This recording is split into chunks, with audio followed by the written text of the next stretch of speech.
Se você ainda não me segue no Instagram, vai lá, @SamuelCacunha. E se quiser o conteúdo completo de biologia para vestibular e Enem, acesse a minha plataforma. O link está aqui na descrição do vídeo. Uma boa aula! Fala pessoal, tudo certinho? Bem-vindos a mais uma videoaula e hoje vamos começar falando dos tipos de reprodução. Na verdade, esse módulo é um módulo de introdução ao estudo dos seres vivos em si. Então logo mais a gente vai estar estudando todos os grupos animais, todos os grupos vegetais, todos os protozoários, os fungos. Muito interessante, mas vamos com calma. Vamos hoje começar a estudar os tipos de reprodução, que elas podem ser, a reprodução pode ser assexuada ou sexuada. Começa assim a diferença. O principal dessa aula é você saber que reprodução sexuada ocorre troca de material genético. Não significa que esse material genético ocorre a troca a partir dos gametas. Ou a reprodução sexuada porque tem o ato sexual. Não, gente. Não caia nessa.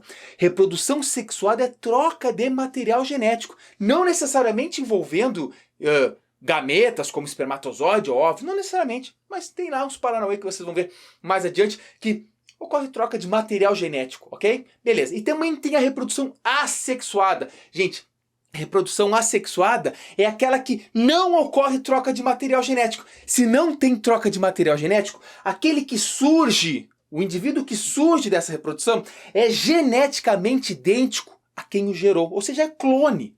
Então, como é que eu dividi essa aula? Primeiro a gente vai falar da assexuada, características principais, os tipos, e depois a gente fala da reprodução sexuada. Tá tudo caindo aqui, deixa eu só me organizar. Beleza. Então vamos lá. Reprodução assexuada. Te liga que, como eu falei para vocês, é sem troca de material genético.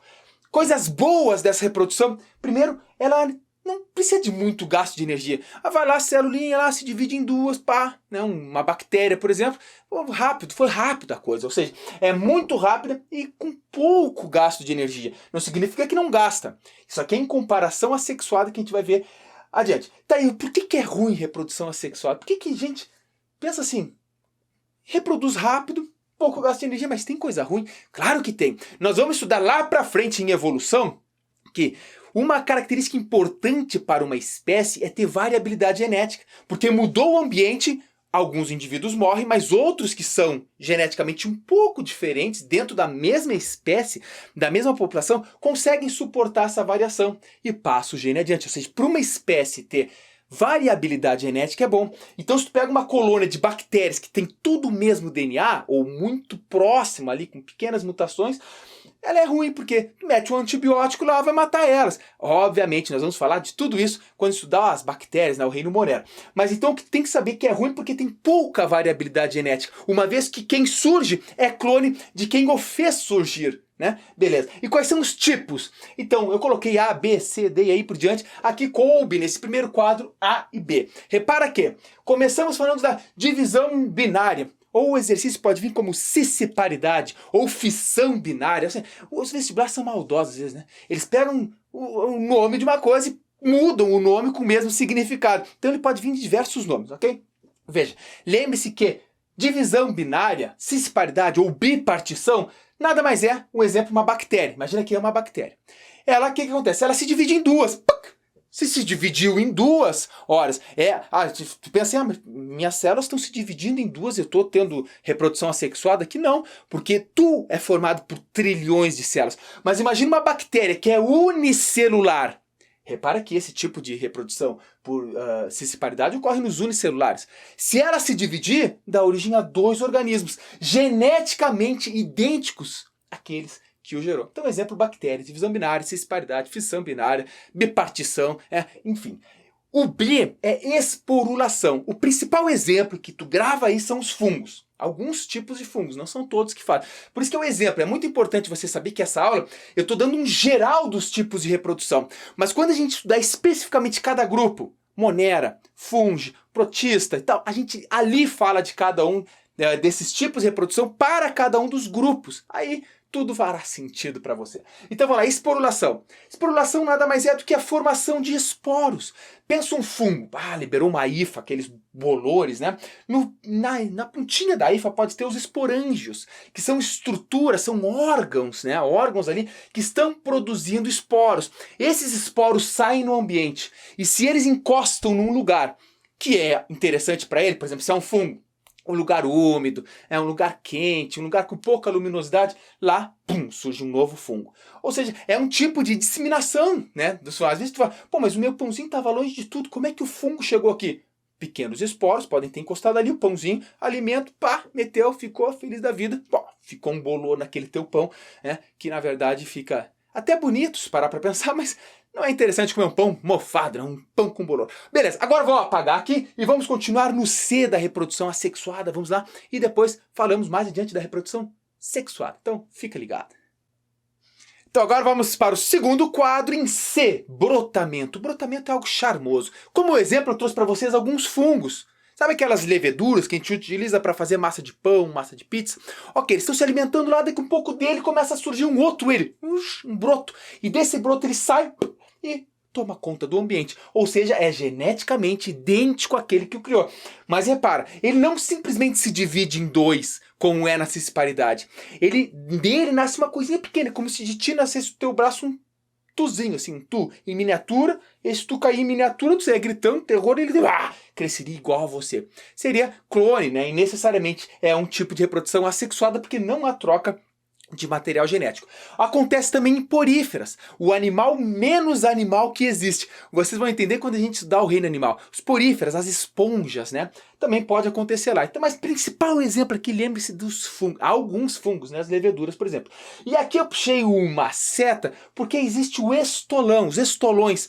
Isso aqui acontece em plantas e alguns livros podem considerar os estolões como um tipo de brotamento. É comum em morangos. Repara que os morangos eles podem surgir estruturas como se fossem pequenos brotos e dali nasceria um outro indivíduo. É um tipo de brotamento, pode ser, né, se considerado por alguns exercícios ou por alguns livros, ok? Tem também estáquia, isso é muito comum, milenarmente as pessoas sabem que querem reproduzir roseiras, por exemplo, querem proliferar plantinhas, aqueles românticos, eu adoro olhar plantinha para todo mundo. Então o que você faz? Você tira uma estáquia, um pedacinho de uma planta, tem que ser no lugar exatamente onde tem um nozinho ali, os paranauê louco, não é em qualquer lugar que tu vai cortar, então tem que cortar num lugar específico, tu planta isso que foi cortado. Ora, daqui, por regeneração, nascerá uma nova planta. Por isso que isso aqui aproveita a grande capacidade de regeneração das plantas.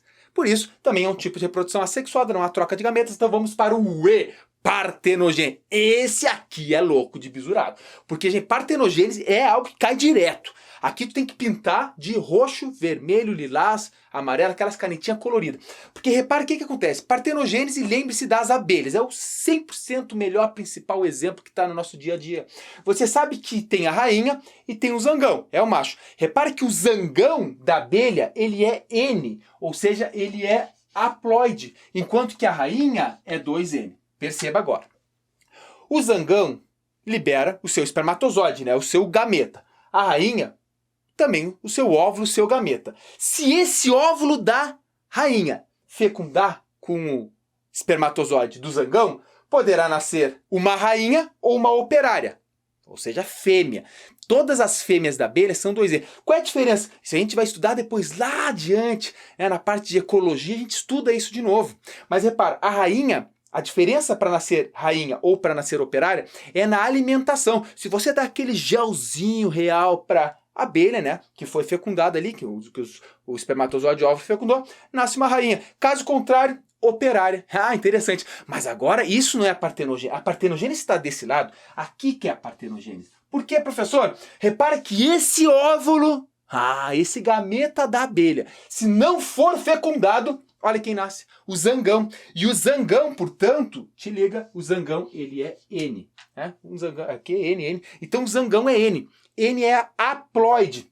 Lembre-se, uma célula haploide é aquele que só possui um tipo de cada cromossomo.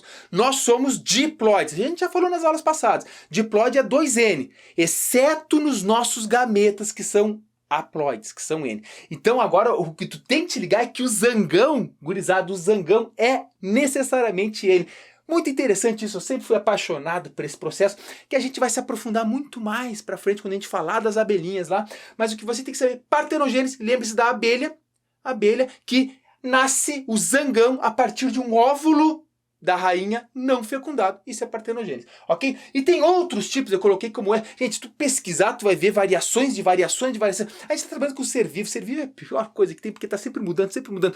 Na verdade, é a pior coisa que tem de estudar, mas é a mais fantástica, apaixonante forma, coisa para se estudar. Então, repara que tem um F, outros. Fragmentação. Tu pode ler, poxa, tipo de reprodução assexuada, fragmentação. Sim, fragmentação. Se você pegar uma planária, um plateuminto, e cortar em 2 ou em 3, nascerão outros plateumintinhos por tipo de regeneração que vem a partir da fragmentação. Ou seja, eles fragmentam, ocorrem sucessivas mitoses, até formar um novo indivíduo adulto, né? Então é um tipo de reprodução assexuada. Tem também a estrobilização, que formam os estróbilos. Isso a gente vai estudar depois lá quando falar de quinidária, a gente vai estudar o ciclo dos quinidários e vai ver que uma parte do ciclo simplesmente ocorre a estrobilização formando estróbilos, né? E libera lá as mães da água, que você vai estudar isso com muito detalhe depois. Mas todas essas, que você tem que saber, reprodução assexuada, todas elas não ocorrem a troca de material genético. Esse é o bizu. Agora eu vou apagar tudo isso aqui e vamos falar da reprodução sexuada, aquela que os animais fazem, na grande maioria existem animais que fazem assexuada, tudo mais, mas que nós, por exemplo, fazemos somente reprodução sexual. A não ser que tu seja doutor Albieri e tenha clonado alguém. Aí tu fez um tipo de reprodução assexuada. Então vamos lá, eu vou apagar aqui e a gente vai para o terceiro quadro. Então vamos lá, agora vamos falar da reprodução sexuada. Lembrando que reprodução sexuada não significa necessariamente o ato sexual, mas sim a troca de material genético. Essa troca de material genético pode ser feita, por exemplo, por espermatozoide e óvulo, ok? Mas nem sempre a gente vai estudar isso detalhadamente em cada um dos grupos. O que é bom da reprodução sexuada? Esse é o grande bizu. O bom e o ruim dos dois, sexuado e assexuado, essa tu tem que saber. Por que é bom? Porque a variabilidade genética da população aumenta. Imagina, se toda a população vem de um indivíduo clone, né, de uma reprodução assexuada, quase todo mundo é igual. É muito parecido, às vezes, exceto para algumas mutações. Mas se você pega uma população e cruza indivíduos da população que tenham características diferentes, nascerão indivíduos com características diferentes. Isso é muito vantajoso caso ocorra um desequilíbrio ambiental para que a espécie sobreviva, porque você tem mais chance, mais variação, com outras habilidades, não só aquela mesma, né? Ok, isso aí em evolução a gente detalha 100%. Ok? E o que é ruim? Gasta muito tempo. Imagina, pô, fazer reprodução sexuada gasta tempo, tem que produzir gameta, sabe? Gasta muita energia, sabe? É tempo, é energia para produzir, para cachar, para acasalar, enfim, gasta muito tempo. E também isso te dá vulnerabilidade. Imagina, tu tá procurando lá um acasalamento, tu tem que acasalar, tem que reproduzir, ter teus filhos lá, e isso te torna vulnerável a predadores, por exemplo. Então tem que ser o lado ruim também. Mas dadas as circunstâncias, em grande parte das vezes é vantajoso frente à reprodução assexual. Lembrando que depende muito do meio, a gente vai estudar isso depois na função da evolução. Aqui a gente trabalha com classificação. Lembra que na assexuada a gente falou os tipos. Aqui a gente trabalha com classificação, ou seja, quais são as classificações que tem dentro da reprodução sexuada. Primeiro é quanto ao sexo dos indivíduos. Existem indivíduos que são ou espécies que são monóicas e espécies que são dioicas. Mono confunde muito a gurizada, porque mono te lembra um. Aí tu pensa, não, mono, eu sou, tenho aparelho reprodutor masculino ou feminino, sou mono. Não, aí tá o erro. O monóico, a espécie que é monóica, ou seja, diz que os adultos tantos têm o aparelho genital masculino, ou o sistema reprodutor masculino, quanto feminino. Portanto, quando é monóico, a gente diz que são hermafroditas. Hermafroditas. Exemplo, minhoca e lesma. Quando eles têm os dois sexos, ou seja, o indivíduo adulto, por ser hermafrodita, ele é macho e é fêmea. E muitas vezes ele faz a reprodução cruzada. Nós vamos estudar isso lá nas minhoquinhas se abraçando. E ocorre a troca. Enquanto que um doa o espermatozoide, ele recebe. Enquanto que um engravida é engravidado. É um paranoia muito louco, reprodução cruzada. Que isso acontece em espécies monóicas. Porque o adulto tanto é fêmea quanto é macho, tá? Tem os dois aparelhos reprodutores. E uma espécie dioica é nós. Por exemplo, nós temos ou o macho, no caso a fêmea, ou o macho, ok? Então, espécies dioicas. Aí vem a outro tipo de classificação quanto o desenvolvimento. Tá, ocorreu lá a fecundação e tal. O desenvolvimento é direto desse organismo vivo ou ele é indireto? Repara que quando ele é indireto, significa que o indivíduo que nasce é muito diferente do indivíduo adulto. Isso a gente observa, por exemplo, em borboletas, em cascudos e coleópteras. Por exemplo, a borboleta coloca o ovo, já fecundadinho ali e tal, do ovo sai uma larva. A larva da borboleta é completamente diferente do que o adulto que voa. Você vai ver que isso é uma vantagem dos insetos, porque o jovem não compete por alimento com o adulto da mesma espécie. E, cara, nos artrópodes é pirado, é muito louco, interessante. Então, ou seja, quando é indireto, a gente fala que é ninfa ou larva. Ou seja, os jovens são muito diferentes que os adultos. Anota aí, indireto é jovens, né? São muito diferentes que os adultos. E quando o desenvolvimento é direto, você observa que a prole, que os jovens, é muito semelhante ao adulto. Por exemplo, nós, a gente pega um bebezinho, só é menor, mas ele não sofre metamorfose. Aqui sofre metamorfose, aqui não sofre metamorfose. Muito embora a gente tenha classificações para metamorfose. A gente fala, metamorfose incompleta e tal. Isso tudo a gente vai falar com mais detalhes quando a gente estudar artrópodes específicos. Tem também a fecundação, a classificação quanto à fecundação. Se a fecundação ocorre dentro do macho ou da fêmea, sim, pode ser no macho. Nós vamos estudar também isso adiante, lá o cavalo marinho e tudo mais, que fica grávido, veja que interessante. Mas, então, quando é interno, é porque é dentro, ok? A fecundação ocorre dentro do indivíduo. Nós, por exemplo, temos fecundação interna, mas agora o sapinho ele faz reprodução externa, ou seja, é fora. Como assim, professor? Como é que ele faz reprodução fora? Normalmente em meio líquido, água. Estão dentro da água, ou muito próximo da água. E o macho chega todo romântico por trás da fêmea e faz uma massagenzinha na barriga da fêmea.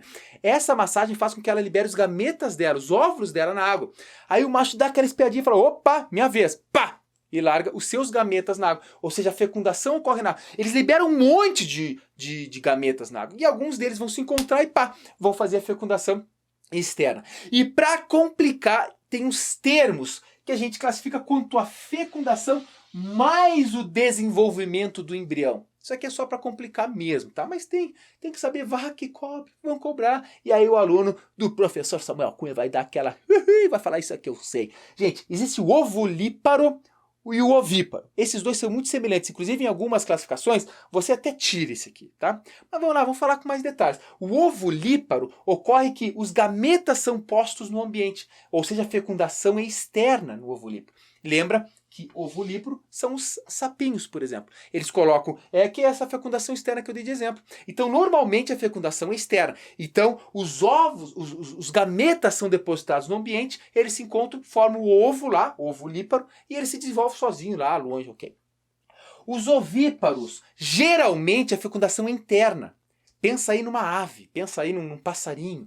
Ele vai lá, o passarinho monta ali na fêmea, fica ali num charme, num romance e tal, coloca os espermatozoides do macho, os gametas do macho entram na fêmea, a fecundação ocorre dentro dela, depois ela põe o ovo. Então, ovíparo, em resumo, são aqueles que põem ovos. Os passarinhos, as aves no geral.